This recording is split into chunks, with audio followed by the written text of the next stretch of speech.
Critical dialogue होता क्या है? क्रिटिकल डायलॉग या आलोचनात्मक चर्चा, इसका मतलब है कि हम अपने ही जिंदगी के ऊपर एक नज़र डालें, एक आलोचनात्मक नज़र, जिससे हम ये देखें कि हमारे साथ क्या, हमारी ज़िंदगी में क्या हो रहा है, हमारे क्या अनुभव हैं और हमारे साथ क्या किया जा रहा है, कौन कर रहा है, और अगर अत्याचार हो रहा है तो क्यों हो रहा है, किसके द्वारा, इसमें किसका हाथ है, किसकी जिम्मेदारी है। इसको कहते हैं क्रिटिकल डायलॉग। एक फिलोसोफर रहे पॉलो फ्रेरे, क्रिटिकल पेडागोजी उन्हीं की देन है। क्रिटिकल पेडागोजी यानी क्रिटिकल एक आलोचनात्मक शिक्षा पद्धति, और उसी का एक अंश है क्रिटिकल डायलॉग। उनका मानना था कि हम लोग अपनी जिंदगी केवल जीते हैं, उसके ऊपर गौर नहीं करते, उसको ऊपर ध्यान नहीं देते कि हमारे साथ क्या हो रहा है, बल्कि उसे होने ही देते हैं। और हम लोग इस तरह चलते हैं मानो हम बस चले जा रहे हैं और ये पता नहीं कि हम कहाँ जा रहे हैं, क्यों जा रहे हैं और किस लिए इस रास्ते पर हम लोग निकल गए।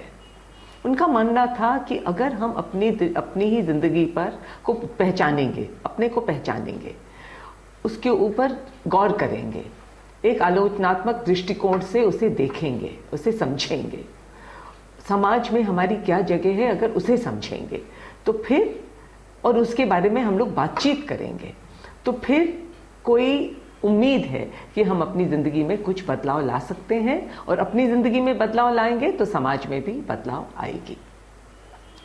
इसी पद्धति और इसी विचार को लेकर हमने स्कूल्स में ये क्रिटिकल डायलॉग शुरू किए हैं, और ख़ासकर लड़कियों के साथ, क्योंकि हम लोग सब जानते हैं कि लड़कियों की स्थिति भारत में और शायद दुनिया में, खासकर हमारे तरह के देशों में, Pakistan, Afghanistan, Iran, south Africa के ज़्यादातर देश, बांग्लादेश, साउथ एशिया के जो देश हैं, उनमें लड़कियों की स्थिति बहुत बुरी है। और ऐसे लगता है कि लड़कियां लाचार हैं, हम लोग सब लाचार हैं, कुछ कर नहीं पाते। दहेज हम लोग सब जानते हैं बुरी प्रथा है, लेकिन फिर भी सब उसमें भागीदारी है, हम लोग सब करते रहते हैं, झेलते भी हैं उसके परिणाम, लेकिन करते भी हैं। इसी तरह बाल विवाह हम लोग सब जानते हैं बुरी बात है, लेकिन तब भी सबसे ज़्यादा बाल विवाह हिंदुस्तान में ही होते हैं। तो ये विचार लेकर हम लोग चले कि लड़कियों को चाहिए, उनकी शिक्षा पूरी नहीं है, बहुत अधूरी है। अगर वो अपनी ज़िंदगी को पहचानती नहीं है, अपने आप को नहीं पहचानती हैं, और ये नहीं समझती हैं कि उनके साथ क्या हो रहा है, क्यों हो रहा है, कौन कर रहा है, और उसे किस तरह बदला जाए। तो क्रिटिकल डायलॉग्स का मतलब ये है कि एक बातचीत, और किस तरह की बातचीत। मान लीजिए अगर हमें घरेलू हिंसा के बारे में बातचीत करनी है, हम लोग टीचर हैं, और टीचर अक्सर क्या करती है, ये समझती है कि सब कुछ ज्ञान हमारे पास है, हमें बच्चों को देना है, और हम लोग लेक्चर देना शुरू कर देते हैं। लेकिन क्रिटिकल डायलॉग ये नहीं मानता। वो कहता है कि बच्चे बहुत कुछ जानते हैं, कि जब तक हम बच्चों के साथ उनके ही अनुभवों के बारे में बातचीत नहीं करेंगे, उनकी ही जिंदगी के बारे में बातचीत नहीं करेंगे, तब तक बच्चों के लिए जो भी हम ज्ञान दे रहे हैं वो कोई मायने नहीं रखेगा, और उसका असर उन पे ज़्यादा नहीं होगा।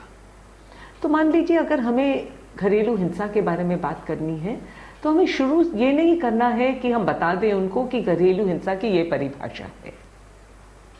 बच्चों के साथ बातचीत करनी है बहुत ही सरल तरीके से, कि बताओ तुम्हारे घर में क्या क्या होता है, कि मारपीट होती है? हाँ। कौन किसको मारता है? भैया मारते हैं, पापा मारते हैं, ये गाली गलौज होती है, कौन किसको गाली देता है, क्यों देता है? क्या मम्मी कभी गाली देती है? क्यों नहीं देती? क्यों सिर्फ पापा ही देते हैं, मम्मी क्यों नहीं देती?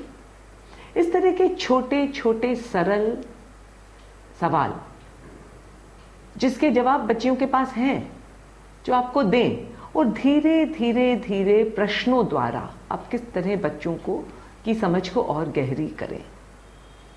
और एक बात तो हमने ये भी किया था कि बच्चों को कोई भी परिभाषा नहीं दी, हिंसा का मतलब बच्चे जानते हैं, घर का मतलब बच्चे जानते हैं। तो उनसे कहा कि अच्छा चलो तुम लोग ग्रुप में बट जाओ और गौर करो, आपस में चर्चा करो कि हमारे घरों में किस तरह की हिंसा होती है, लड़कियों के साथ, बच्चों के साथ किस तरह की हिंसा होती है, औरतों के साथ, और इसको एक छोटे से नाटक द्वारा हमें बता दो। और बच्चों ने बहुत ही सरल तरीके से पहले बातचीत की, फिर उससे दिखाया, और बल्कि उन्होंने तो घरेलू हिंसा की एक बहुत व्यापक परिभाषा दी जो शायद हम लोग ना दे पाते। उन्होंने तो ये भी बताया कि जब बच्चियों को खाना पूरी तरह से नहीं मिलता है घर में, लड़कों को ज्यादा मिलता है, उन्हें कम मिलता है, वो भी एक तरह की उनके प्रति हिंसा है। जब उन्हें बाहर नहीं जाने दिया जाता है, घर में ही बंद करके रखा जाता है, उन्हें शिक्षा से वंचित किया जाता है, वो भी एक तरह की घरेलू हिंसा है। और उसके बाद फिर हम लोगों ने बहुत सा एक क्रिटिकल डायलॉग के माध्यम से और भी इस विचार को, घरेलू हिंसा क्या है, उसे और भी सफाई से समझा दिया और भी गहराई तक हम पहुंचे, ताकि हम समझ पाए कि एक समाज का ढांचा इस तरह बना है, जिसके नियम ऐसे हैं, जिसके आधार पर घरों में हिंसा होती रहती है और औरतों के प्रति होती रहती है, बच्चियों के प्रति होती रहती है, लेकिन इसे हम बुरा नहीं मानते, इसका विरोध कभी नहीं करते। और हालांकि हमारे सरकार ने इसके विरोध में कानून बनाए गए हैं, लेकिन हम इनका इस्तेमाल कभी नहीं करते, क्योंकि हमारी सोच ही ऐसी है कि हम इसे हिंसा समझते ही नहीं, या समझते हैं कि किसी तरह से ये हिंसा जायज़ है। तो क्रिटिकल डायलॉग का मतलब है पहले तो बच्चों के साथ पहले तो ये समझें कि हमारा उद्देश्य है कि हम बच्चों को उनकी जिंदगी के बारे में, उनके अनुभवों के प्रति उनको प्रोत्साहित करें कि उसके बारे में वो सोचें और उसके बारे में कई सवाल उठाएं।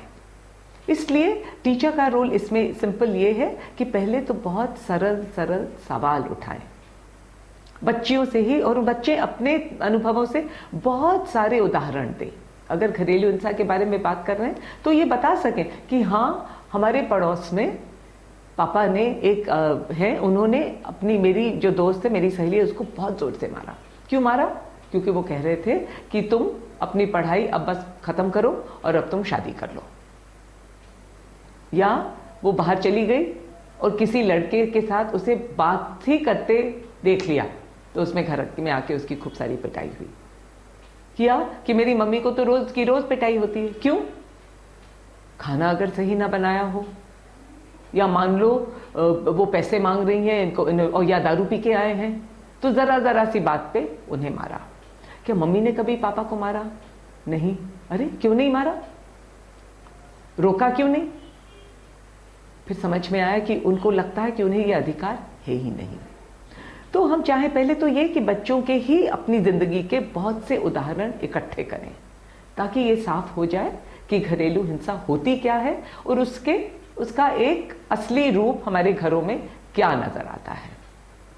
फिर उन पे एक अनहोने सवाल उठाएं कि शायद ये सवाल किसी ने भी कभी नहीं उठाया कि औरतें क्यों नहीं मर्दों को मारती हैं, हमारी मम्मियां कभी हमारे पापा लोगों को क्यों नहीं मारती, लड़कियां अपने भाइयों को, बड़े भाइयों के ऊपर हाथ कभी क्यों नहीं उठाती, वो क्यों नहीं उनको रोक सकती, सारी रोक टोक उन्हीं पे क्यों है, सारी हिंसा औरतों के प्रति ही क्यों होती है।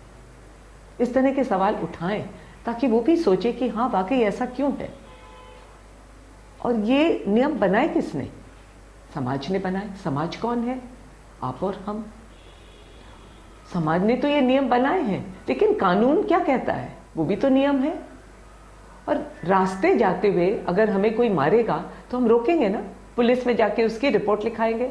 घर में हमें रोज मार पिटती है, हम उसे रोकते क्यों नहीं? हम पुलिस में रिपोर्ट क्यों नहीं देते?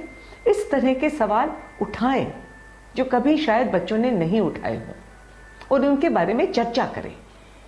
आपके पास शायद इसका कोई अभी इस मसले का कोई हल नहीं है आपके पास, लेकिन सवाल तो उठा सकते हैं। और पहला कदम है कि सवाल उठाना, और फिर बच्चों को कहना, अच्छा ये चीज होती रहती है तो इसको हम रोक, क्या होने दें। बच्चियां ही कहेंगी नहीं नहीं ये गलत होता है, इसको होने नहीं देना चाहिए, तो फिर रोकें कैसे? उन्हें चर्चा करने दें, आपस में चर्चा करने दें, तरह तरह के इनके सॉल्यूशंस खुद ही ढूंढने दें और फिर आपस में मिलकर ये तय करें कि अच्छा छोटे छोटे कदम हम लोग किस तरह के उठा सकते हैं। शायद एक ग्रुप बना सकते हैं कि हमारे पड़ोस में किसी को मार पिट रही हो तो हम रोकें, शोर मचाएं, लोगों को जागरूक करें कि ये गलत हो रहा है आपके विरोध, ऐसे नहीं होना चाहिए, कि पापा को कोई अधिकार नहीं है कि दारू पीकर आके घर में मारपीट करें, इसके कितने बुरे परिणाम हैं। इस तरह की इस चर्चा को हम लोग क्रिटिकल डायलॉग कहते हैं। और फिर कई बार बच्चों को कानून के बारे में बताना, ऐसा नहीं कि टीचर कभी अपने बच्चों को कुछ बताएगी नहीं, अपने अनुभवों को भी शेयर करेगी कि हाँ मेरे साथ भी ऐसे हुआ, मेरी मामी की बेटी के साथ भी इस तरह की हिंसा हुई, उसे तो जला ही दिया, ताकि ये लगे कि हम लोग आपस में अपने अनुभव बांट रहे हैं, आपस में एक दूसरे की जिंदगी के बारे में हम लोग जानने की कोशिश कर रहे हैं, उसको समझ रहे हैं। और फिर आपस ही में मिलकर हम लोग ये समझें कि समाज का ढांचा कैसा है, उसमें किसको क्या अधिकार है, किसके पास किस तरह की सत्ता है और ये सत्ता किसने दी। और फिर ये भी समझें कि हमारा कानूनी ढांचा क्या है, हमारी सरकार ने हमें किस तरह के अधिकार दिए हैं, और अगर हम उन अधिकारों को माने तो फिर समाज का ढांचा कैसे बदलना चाहिए, कैसे होना चाहिए, ताकि हम ये समझ सकें जो समाज का ढांचा बना हुआ है जिसमें हम रह रहे हैं, जो इसको जायज समझता है कि मर्द कभी भी चाहे अपनी औरत को पीटे, वो ढांचा शायद नाजायज है, और अगर नाजायज है तो इसके विरोध में हमें आवाज उठानी चाहिए, और कैसे आवाज उठाएं। तो हमारी इन चर्चाओं का उद्देश्य है कि लड़कियां अपनी जिंदगी को जाने, अपने अधिकारों को पहचाने और एक उनकी आवाज बुलंद हो। और आवाज बुलंद कैसे होगी?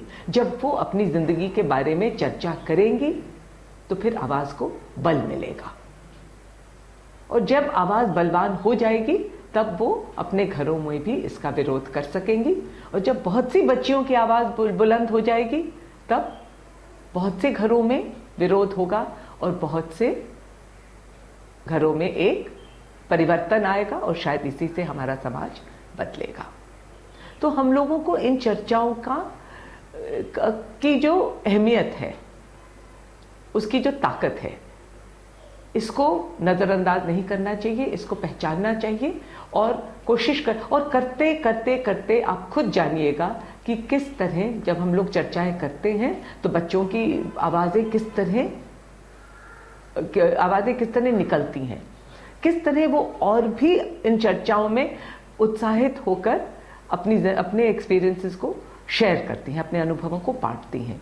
और जो बच्ची कभी नहीं बोलती, जब वो अपनी जिंदगी के बारे में बोलना शुरू कर देती है तो बोलना सीख जाती है। तो इसे कहते हैं क्रिटिकल डायलॉग।